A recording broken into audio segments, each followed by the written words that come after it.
Las opiniones vertidas en este podcast son de exclusiva responsabilidad de quienes las emiten y no representan necesariamente el pensamiento del canal.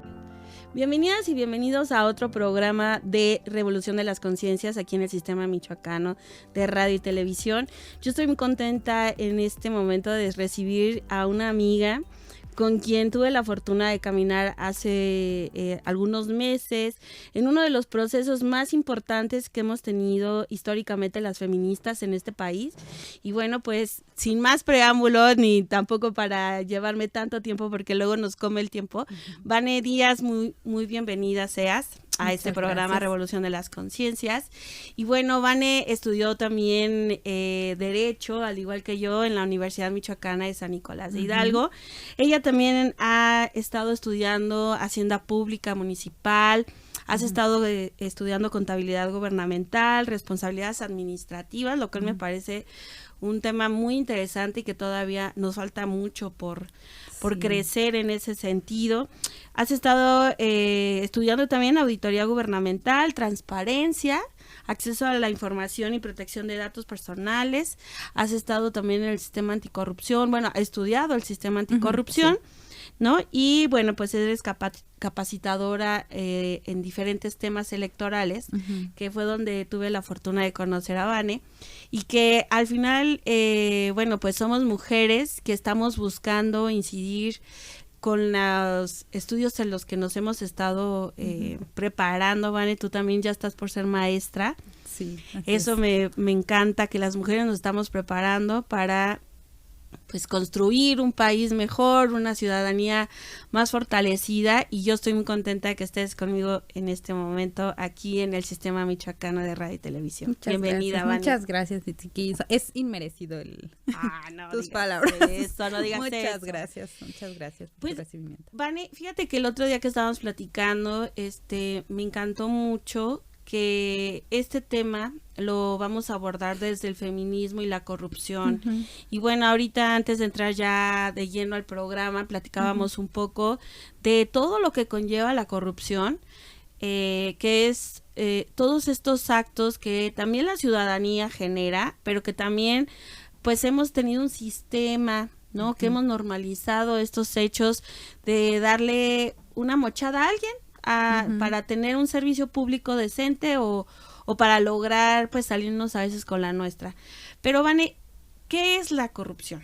Mira, la corrupción para mí es el uso del recurso público en beneficio propio o de terceros, ¿no? Y fíjate que cuando señalas ahorita que únicamente consideramos los ciudadanos que corrupción es cuando le damos algún billete al tránsito, nos estamos quedando cortos, ¿sabes? Cuando hablamos de corrupción y de qué manera se concatena con el tema del feminismo, propiamente con el tema de la violencia de género, de la violencia que sufrimos las mujeres, la corrupción toca en ese momento cuando, por ejemplo, la ciudadanía considera que donde más actos de corrupción hay es en la obra pública, ¿no? Pero si tú lo trasladas, y lo entendemos de la manera de que la manera en la que se adjudicó la obra, ya sea adjudicación, invitación o licitación pública, la manera en la que se ejecuta la obra y la manera en la que se la entregan al ayuntamiento, al gobierno del estado, y yo creo que ahorita lo podemos ver todos, con estas lluvias, todos los baches que hay. Entonces, cuando vemos eso, estamos hablando de actos de corrupción, porque ya sea que los materiales de la obra, la ejecución de la obra, una mala contratación de ella, en cualquier momento, o mejor dicho, en cualquiera de esas etapas de que se hubiera realizado la obra, estaríamos hablando de un acto de corrupción, algo que yo le llamo esa cadena de corrupción, ¿no? Y ¿de qué manera podemos visualizar cómo toca y cómo afecta a las mujeres la corrupción? Muy sencillo. En el caso de la alerta, la declaratoria de la alerta de violencia de género, que tú conoces a la perfección, emitida en 2016 aquí para el estado de Michoacán, originalmente pues para el estado de Michoacán y 12 municipios. Te presenta una serie de acciones que deben de realizar tanto el gobierno federal, el estatal y los municipales, dependiendo de su competencia. Una de ellas, y ya lo platicábamos ahorita, es precisamente el alumbrado público. ¿Cómo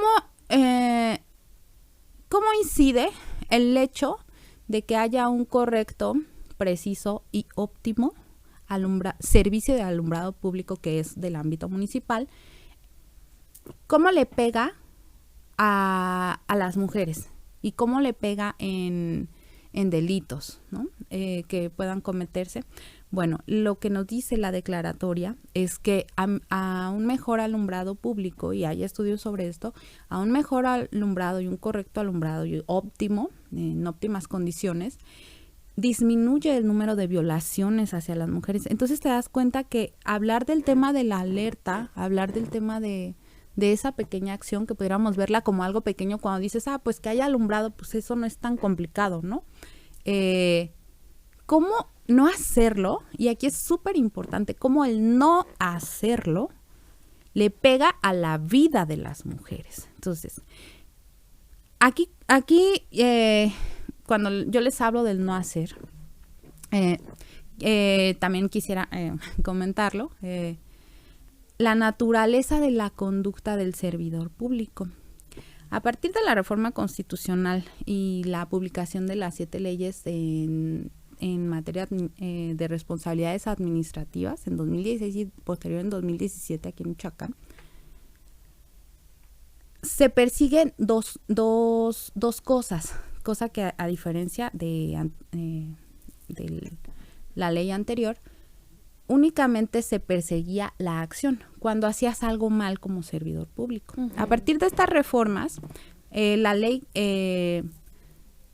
va por la conducta, y la conducta puede ser de 2 tipos. La conducta puede ser de hacer y de no hacer, es decir, de acción y de omisión. Claro. Algo de lo que me gusta abundar, porque creo yo que es algo de lo que poco se habla, y se los voy a ir explicando el por qué considero de cómo nos va pegando a las mujeres, a la vida de las mujeres, es la conducta de no hacer, la conducta omisa. Entonces, volviendo al tema de las lámparas, del alumbrado público municipal, estamos hablando de servidores públicos que dejaron de hacer su trabajo, que dejaron de hacer el trabajo por el que se les está pagando desde el día 1, porque ahí no hay curva de aprendizaje. Claro. O sea, te pagan desde el día 1. Ajá. Ya debes de saber lo que tienes que hacer. Si tienes 10 cosas que hacer, desde el día 1 las debes de saber y las debes de hacer en su momento. Entonces, el no hacer una de esas, ¿cómo le cambia la vida a una mujer, a una niña, o a una persona, ¿no? A un ser humano, al ser violada?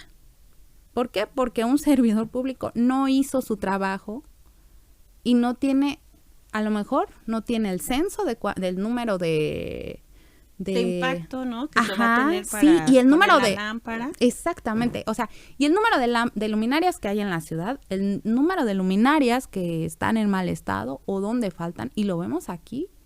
O sea, cómo en la periferia faltan esos servicios y cómo esos servicios entonces le pegan a la vida de las mujeres. Fíjate que aquí hay algo bien interesante que tú comentas, Vane, respecto a dónde se debe de aplicar estas acciones. Y bueno, pues desafortunadamente tenemos en estos municipios que tienen la alerta de violencia de género una acción omisa, pero también no es por desconocimiento. O sea, cada vez que hay un cambio de administración, y bueno, estamos hablando que desde el 2016 se tiene esta alerta de violencia de género declarada en estos municipios, que al final de cuentas siguen sin comprender la gravedad de ser omisos ante este hecho. Y bueno, pues yo he escuchado desafortunadamente a muchos presidentes haciendo alusión a que van a hacer una obra pública, pero no contemplan nunca la alerta de violencia de género. Exacto. Y si la contemplan es así como, ay, pues ya nada más para sangolotearme a las viejas alborotadoras, porque no sé qué, pero también este tema de aplicar esta alerta de violencia de género, como bien lo estabas ahorita ya explicando, no solamente es poner una lámpara, ¿no? Sino saber hacer un diagnóstico de cuáles son los focos rojos que se tienen en la ciudad, por ejemplo. Sí, en el ayuntamiento. En el ayuntamiento, ¿no? En ese municipio, yo pensando a lo mejor en saber, y se sabe, cuáles son las colonias con mayor índice de delitos, violencia, ¿no? De violencia hacia las mujeres, en donde con mayor frecuencia se viola, se acosa, se roba, se manosean los cuerpos. Entonces, esto que tú mencionas, Vani, no es de que quien nos esté escuchando digan, ay, pues poner una lámpara, pues cualquiera. Sí. No. Además de cualquiera, que y ni lo hacen, costos, y ni siquiera lo hacen, o sea, ni siquiera lo hacen, o sea, me estoy yendo a lo más sencillo, o sea, ¿no? Siempre ponen lámparas que tienen una duración o tienen una vida muy precaria. Y vemos eso, por ejemplo, en los libramientos acá en Morelia, que de repente ya la lámpara ya está como parpadeando, ¿no? Cuando se supone que es solar. O que dices, oye, ¿a poco esta lámpara costó 300,000 pesos y ya se fundió, no? O sea, por decir un número, sí, claro. O sea, pero sí podemos ver compras a precio alzado. Entonces, volvemos al tema de la corrupción, ¿no? Sí, mira, es increíble cómo eso que tú dices, o sea, los servidores públicos ni saben cuál es su trabajo a veces, ¿no? Entonces, pero ese no saber, el hecho de que no sepas no te exime de la responsabilidad, y ahí precisamente estaremos hablando de una falta administrativa no grave. El no hacer, el no cumplir con tus atribuciones te constituye una falta administrativa. Y bueno, no grave, pero es corrupción. Es corrupción, exactamente. Okay. No, y ya si te vas a qué fue cuáles fueron como las consecuencias de ese acto. Es decir, si una síndico o un síndico no emitieron una orden de prevención y o emergencia, pues no estás hablando de una falta administrativa grave, el hecho de que maten a una mujer, o sea, ya es un delito el no haber cumplido con tu responsabilidad.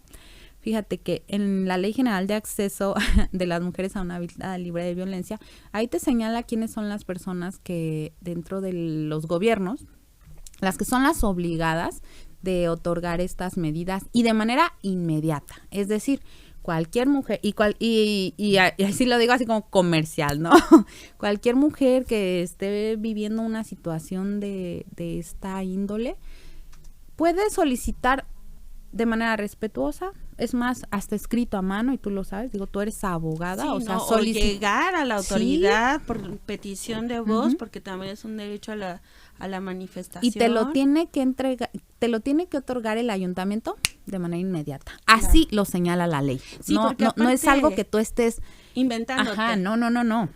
Aparte, la ley, aquí es muy importante decir algo que dice, en cuanto la autoridad se entera de un hecho de violencia, tiene que actuar. Debe de, y de oficio. Ajá, sí, y aparte la Constitución también lo dice, ¿no?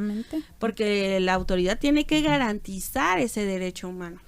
O sea, no es como de, oye, porfis, ¿no? Dámela. Mira cómo vengo toda golpeada. Exactamente. Mira que ya me amenazó de muerte, que ya me lo dijo, ¿no? O sea, en cuanto una mujer manifiesta o se entera Mira, esto de se entera, pues sabemos, y hay un dicho muy interesante que dice, pueblo chico, infierno grande, ¿no? Entonces, todo el mundo sabemos quiénes son agresores, sabemos perfectamente quiénes son violentadores. Es más, en una ciudad tan grande como Morelia, sabemos quiénes son agresores, y bueno, desafortunadamente siguen teniendo, pues, ese oportunidad, ¿no? De seguir siendo de manera residente la violencia, y entonces las autoridades saben cuáles son las colonias con peligro, las autoridades saben cuáles son los espacios con mayor índice de violencia y qué tipos de violencia se están dando. Entonces, si la autoridad al momento de que una mujer se atrevió a alzar la voz y que se enteró, porque también hay otro tema, ¿no? Que la autoridad no está haciendo procesos de prevención. Sí, exacto. Entonces también es un acto de corrupción. Sí, porque bueno, ya ahí sí te vas, a lo mejor leyes en materia de seguridad, de seguridad. Una de las obligaciones que tienen las autoridades, pues, es fomentar este tipo de actividades que generan mejor ciudadanía, ¿no? Una mejor sociedad. No es algo que quieran hacer de manera proactiva, es algo que tienen como obligación los gobiernos realizarlo, no fomentarlo, hacerlo, ¿no? Claro. Fíjate que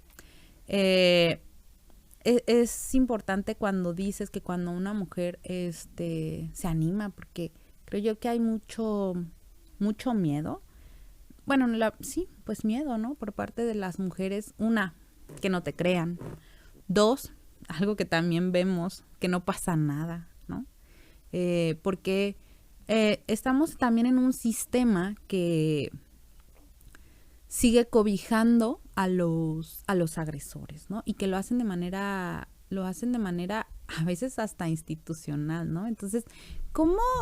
Y yo lo he visto, ¿no? En algunos gobiernos, cómo más bien la víctima, la mujer, la persona agredida, ya sufre violencia por parte de todo el aparato gubernamental, porque no le creen, o sea que la verdad es que eso es como que una cuestión de percepción, mejor dicho, pero como cuando vas iniciando un proceso es para nosotras las mujeres es importante que te crean, ¿no? Claro. Ya a lo mejor tú, a lo mejor yo, ya no es tan importante, ¿no? Pero sino que se haga, que se realice la acción, que se sepa la verdad. Exactamente, ajá. Pero cuando te pasa por primera vez algo tan grave, es muy importante que te crean, y a veces el aparato gubernamental, y lo he visto, o sea, está en contra de la mujer, ¿no? Y realizan todo tipo de acciones de despedirla, amedrentarla, sentarla con su agresor. Oye, fíjate que conciliarla. Exacto, y eso está prohibido incluso en la ley, en esta Ley General de Acceso de las Mujeres a una Vida Libre de Violencia. Es una acción que se encuentra prohibida, que se genere por parte de la institución algún tipo de mediación con el agresor.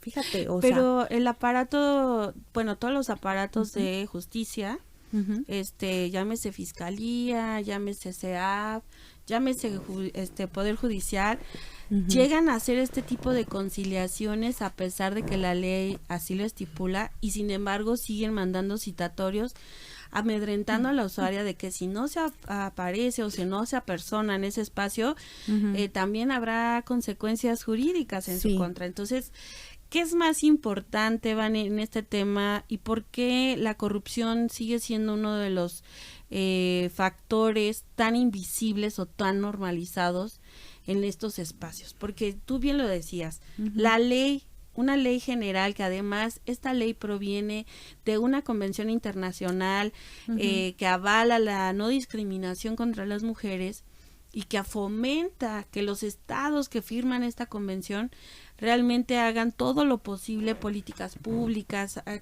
cambios culturales, cambios estructurales, etcétera, etcétera, para mejorar la vida y la calidad de vida de las mujeres, ¿no? Entonces, ¿qué pasa cuando la autoridad dice, a ver, sí, la ley dice esto, pero mi normativa interna dice otro, ¿no? O sea, mi reglamento, mi ¿cómo le llaman a mi manual de procedimientos, mi manual de sus códigos de conducta? O sea, que primero la mediación, cuando hubo ya no estás hablando ni siquiera nada más de una violación a derechos humanos, estás hablando de delitos, y a veces sí creo que es importante que tengamos claro cuáles son los delitos. En una ocasión, hace como un año más o menos, una persona me increpó diciéndome, es que eso no es un delito. Claro que es un delito, las amenazas son un delito.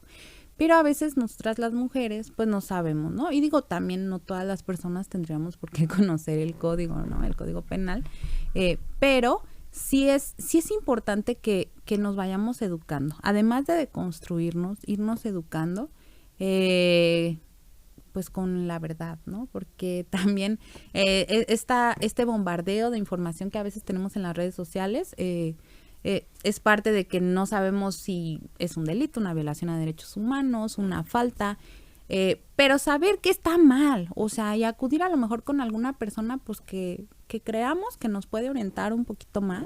Estos espacios son sumamente importantes, porque ya las niñas ya van aprendiendo y van teniendo otras maneras de pensar. Pero bueno, propiamente en lo que me preguntabas, es importante saber cuáles son los delitos de los cuales podemos ser víctimas, y en base a eso, pues si fuimos o consideramos que fuimos víctimas de este delito, pues acudir a la fiscalía.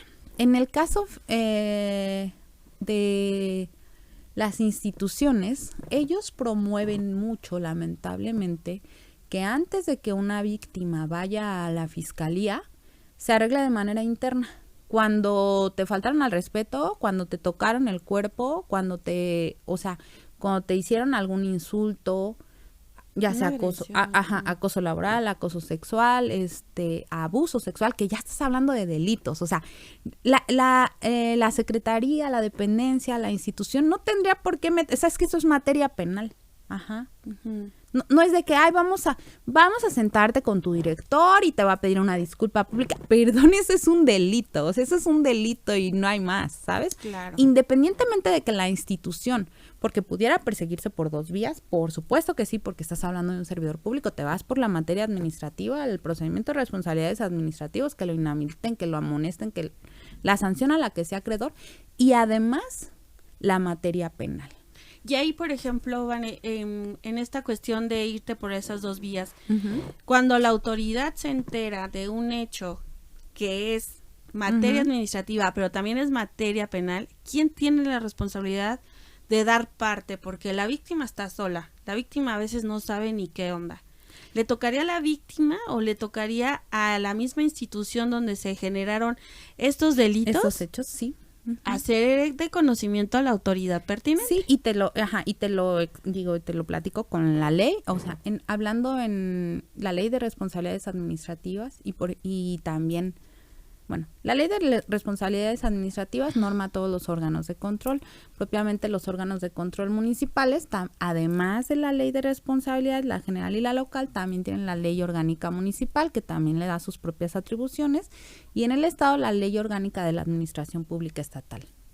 Y cada uno de los órganos autónomos pues tendrá sus leyes con sus atribuciones, ¿no? Entonces tienen todo este montón de atribuciones, pero te señala el procedimiento de responsabilidades administrativas. Fíjate, cuando ellos se enteran o les dan parte, porque puede ser de las 2 opciones, ante el órgano de control, ya sea que yo, persona afectada, vaya ante el órgano de control, presente mi denuncia, y él está obligado a darle un número de expediente, a hacer una investigación, aun y cuando yo me haya desistido. Ajá, por la razón que sea, que a mí me hayan amenazado, que me haya pasado algo, ya no trabajé. De todas maneras, ellos tienen que continuar la investigación. Entonces, al ellos realizar la investigación, porque la están haciendo ahorita en materia administrativa, están investigando la falta administrativa, al ellos ir caminando e ir integrando esta carpeta, si ellos advierten que además de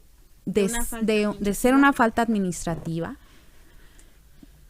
dentro de los órganos de control tienen 3 autoridades. Una de esas autoridades es la autoridad investigadora, que es la que integra, digamos, toda esta carpeta. Si esta autoridad investigadora se entera o califica los hechos como un delito, ellos pueden presentar la denuncia ante la Fiscalía Anticorrupción. En este caso es ante la Fiscalía Anticorrupción, por delitos en materia penal. Ajá.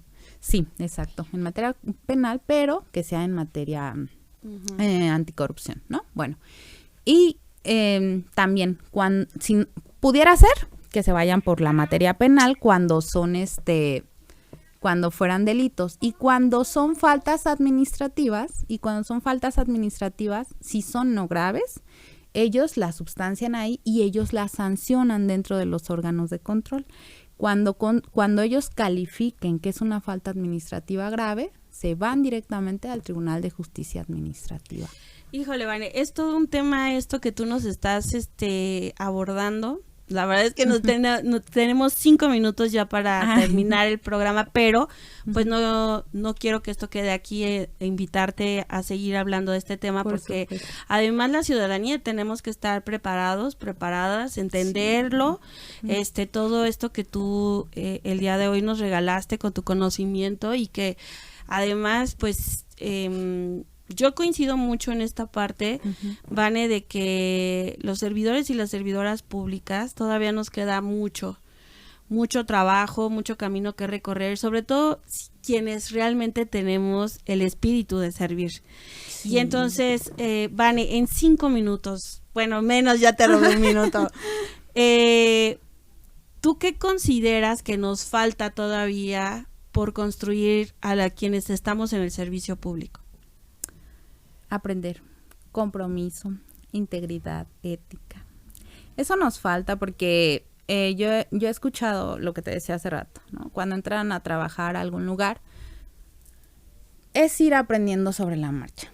Es una falta de ética pensar que vas a ir aprendiendo sobre la marcha, de verdad. O sea, me parece algo, sí, o sea, absurdo, ¿no? Sí, o sea, oye, te van a pagar desde el día 1, o sea, tú ya tienes que saber, cuando llegas a algún lugar, ya debes de conocer todo tu marco normativo, eso te va a casi garantizar que cuando menos no seas omiso en no saber cuál es tu trabajo. Claro. Ya que lo hagas bien, que lo hagas mal, es otra cosa diferente, pero cuando menos ya tienes el conocimiento de esa listita y anótenlo, es más, o sea, háganse una listita, en esta ley me encontré esta atribución, en esta me encontré esta otra, entonces tengo estas 12 que me da esta ley, estas 3 aquí, anótenlo, todo esto es lo que me toca hacer, pues sí, o sea, si me dices algo práctico, háganlo de esa manera, y seamos pues conscientes, ¿no? Tengamos como ese compromiso por el servicio público, ¿no? Y ya en el caso de las mujeres, que si sabemos que estamos siendo víctimas o si percibimos que estamos siendo víctimas de cualquiera falta, delito o bien violación a derechos humanos, ya se me había olvidado, violación a derechos humanos, pues acudamos ante una persona que nos pueda ayudar y de preferencia que sea una mujer, porque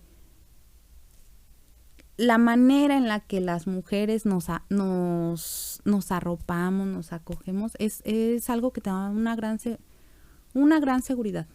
Y claro. Eso... La empatía. Sí, o sea, y que no piensen que no les van a creer. O sea, te termina creyendo mucha gente y es algo sorprendente y es algo hermoso realmente. O sea, la manera en la como las mujeres feministas, y porque todas nos vamos haciendo feministas por nuestra propia historia, ¿no? Nuestra propia vivencia, pero todas estas mujeres te van a creer. O sea, yo sí se los digo a todas. O sea, estas mujeres te van a creer y te van a ayudar y te van a salvar, de verdad. Y te van a arropar. Sí. Pues, Vane, muchísimas gracias. De verdad te hago extensiva la invitación en el momento en que tú tengas oportunidad de seguirnos ilustrando. La verdad es que es muy importante comprender que la corrupción, que los actos de corrupción también lastiman, también agreden, también terminan construyendo una sociedad conformista. Porque pues a eso nos conforma, bueno, pues ya total, ¿no? Me va a tocar volver a hacer fila para que me atiendan cuando el error fue de la administración y no mía. Pues bien, pues muchísimas gracias por acompañarnos a Revolución de las Conciencias a través del Sistema Michoacano de Radio y Televisión. Agradezco a mi compañera y a mi compañero que están en cabina todo el tiempo ayudándonos a que este programa sea lo mejor para ustedes. Y a ustedes que nos están siguiendo, les agradezco muchísimo. Recuerden que ahí a través de la página de Facebook del Sistema nos pueden estar mandando sus comentarios, algún tema que quieran que abordemos, y con muchísimo gusto pues buscaremos a las personas idóneas para poder estar aquí en Revolución de las Conciencias. Gracias. Gracias.